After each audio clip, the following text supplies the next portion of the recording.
So I will, the title, Gender and Social Relations Between the Sexes, I will explain later what I mean about social relations between the sexes. Why this expression? Why not only gender? I will explain that later, if you like. Maybe you have seen, everybody of you, the references of the bibliography of all the sessions. It was possible to download the references. I don't know if everybody have it. I have. You have it. But you can find them, you can explain to your colleagues how to find the bibliography, because there is particularly one main reference in Japanese. And if you have to read one book, only one, I would like that you read this Japanese book. It's a translation of a French book, and the name of the book in French is, and translated of course in English, is Dictionary of Feminism. The title of the book is not, for me, a good title. Why? Because the content of the book is not about feminist movement. The content of the book is about the concepts who were produced by the feminist researchers. And it is a very interesting book, in my opinion, because you have here a synthesis of the production of the feminist sociologists, particularly in France, but not only. You have also articles from authors from other countries. And another important thing is that the book is really pluralistic. It means you have not only the position of one theoretical current, but you have articles who are very in contradiction from each to another. You understand? And I would like, it is precisely the book directed by Elena Hirata, that French, Brazilian, Japanese colleague, and she directed that book, and it is translated in Japanese, and it is also translated in Portuguese, and in Spanish, and in Turkish, but not in English. English are not interesting in, because they only look what they produce themselves, and they don't look, I think, enough what is the production of in other countries, in other theoretical orientations. So this is, for my opinion, the book to read for all the 4 lectures. You will see I will use sometimes some articles of that book in my own presentation, but not all the time, of course. So I'm not sure that you can find it easily, but I hope so. Is it in the library? No, this is from the website of this GCOE program. You know, the book. I think. Sorry. I think. Well, I haven't checked it yet. Please have a look to see if it's possible to buy it or to have it in the library. Maybe it is. Huh? This is, for my opinion, the most important book for my 4 lectures.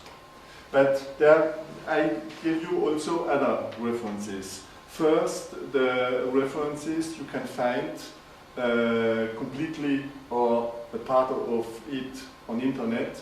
There's the texts of Friedrich Engels and Simone de Beauvoir. You cannot find all the text, but you can find Japanese translation, of course, of both. Both are translated in Japanese. Huh? And I also put one reference in English with, for me, a good synthesis about gender. It's a book of Judith Lorber, Gender Inequality, Feminist Theory and Politics.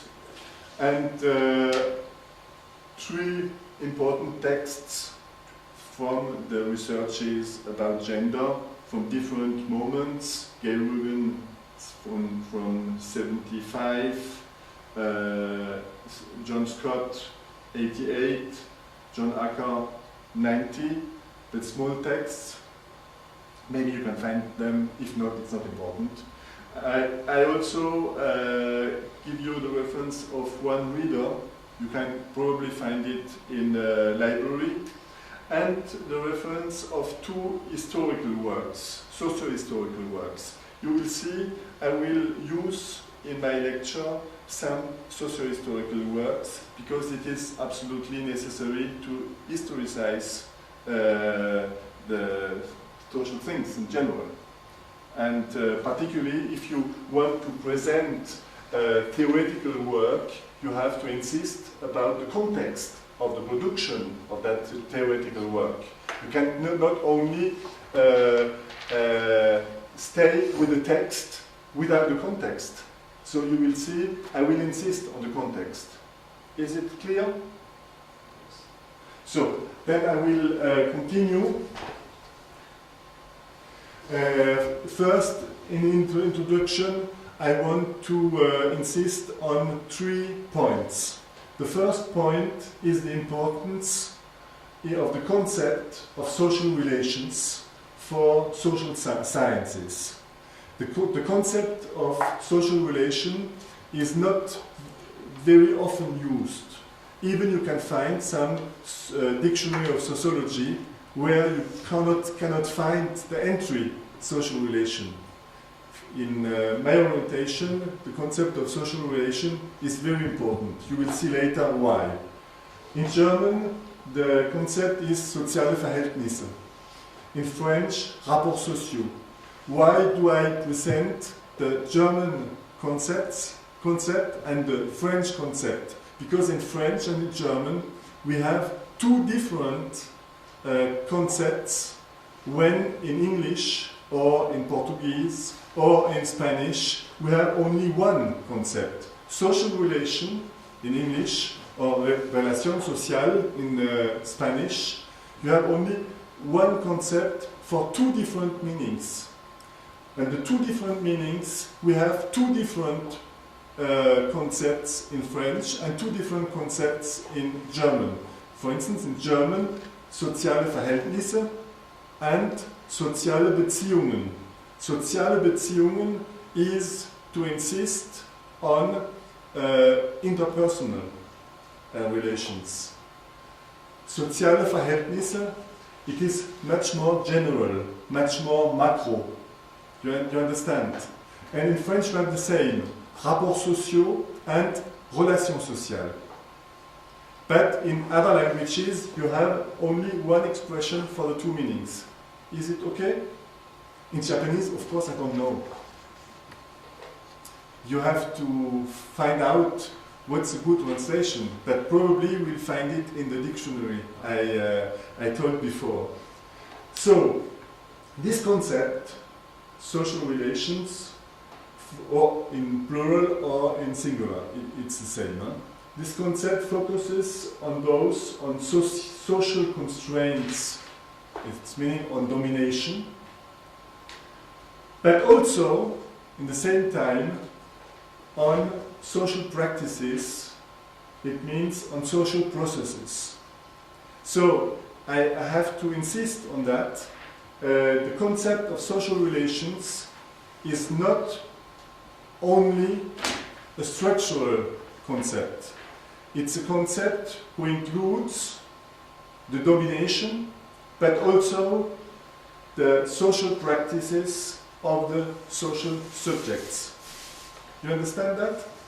I will explain a little bit further. If you think society with this concept, social relations, society is not a thing. Society is not an object. Society is a structured network of relations in flux. It is clear? Isolated individuals doesn't exist.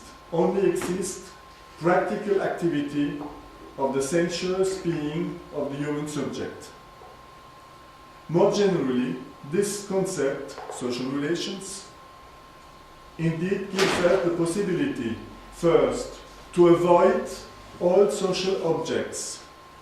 for instance, society, as I told you before, but also individuals in a fixed sense, also groups in a fixed sense. I will insist about that later, or organizations, institutions, or states. The concept gives us the possibility to insist on a relational standpoint of human society, or to say the same, or social humanity. Is it clear to begin? Of course, I will give much more explanations later, because as you will see at the end of the introduction, there is one lecture completely involved about the concept of social relations between the sexes. But only at the introduction, I wanted more generally insist on the concept of social relations.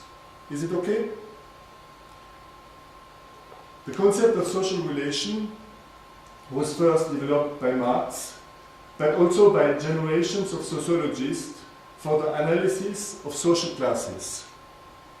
Marx's central thought is of humans as natural, social, practical, and historical beings, and of history as an ongoing struggle between the classes. I have to insist about the both sides again here.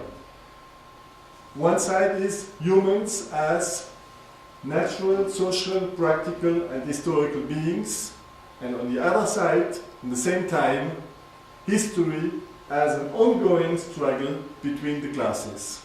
But don't forget that the classes themselves are formed in a process, in an ongoing process. Precisely, the relations of classes theoretically are first, the classes are the result. But we are in a process. So that's why it's not possible to give a definition, a fixed definition of a class. The classes are defined through the relations of classes. Is it okay? In such a perspective, classes are the result of class relations. We are in a dynamical perspective. Classes aren't fixed forever. The concept of social relations presents a similar interest for the analysis of the interactions and dynamics between the social sexes.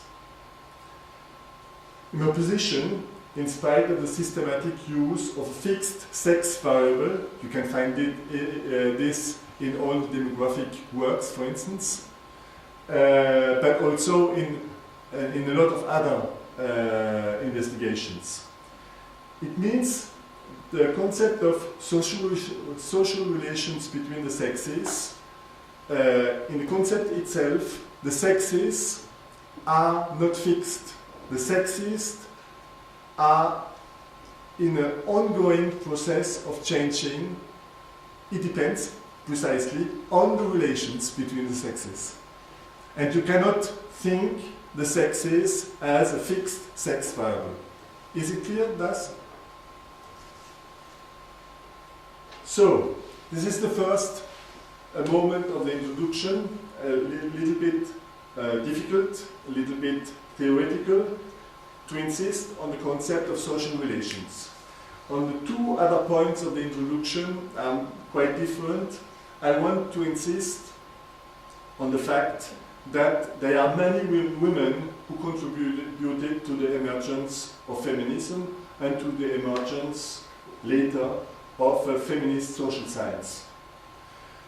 I will give here some names. Some of them we will find them again during the lecture, during the 4 lectures, because precisely I will use the works of these women. Olympe de Gouges, probably you don't know. Olympe de Gouges is a French woman who, during the French Revolution, wanted also equality between men and women. And what was the consequences? She was headed. That's why I wanted to know, to give the name of Olympe de Gouges. It's also a way to think about that movement is a very old movement. The feminist movement had different steps. And we can think that there is a first step at the age of Enlightenment and French Revolution particularly, and after there are other steps. The second name, maybe you know it, because she's English, she writes in English, Mary Wollstonecraft. Maybe you know the opposition of Mary Wollstonecraft against Jean-Jacques Rousseau. I will tell about that later. Flora Tristan, maybe you know it, you know her, because Flora Tristan traveled a lot, including in Latin America, and particularly in Peru. And Flora Tristan was a French socialist feminist from in the middle of the 19th century. Louise Michel was the leader of La Commune de Paris. Maybe you know that in a very important moment in 1870, when the army of the aristocrats killed about 30,000 Parisian people, and she was exiled in New Caledonia during a lot of years. Madeleine Pelletier is not very famous. I give a lot of French names, of course, but I know, of course, that there are not only French feminist women in that period. I could also give you some other names, particularly German names. There are also. I don't know Japanese history, so I cannot give you some. Madeleine Pelletier was a member of the French Socialist Party, SFIO, French section of the Workers' International. It was the official name, and she was at the start of the claim of the right for vote for women, and she in 1906 her party decided with a very short majority to claim the right to vote for women. But only about 40 years later, the French women could vote for the first time.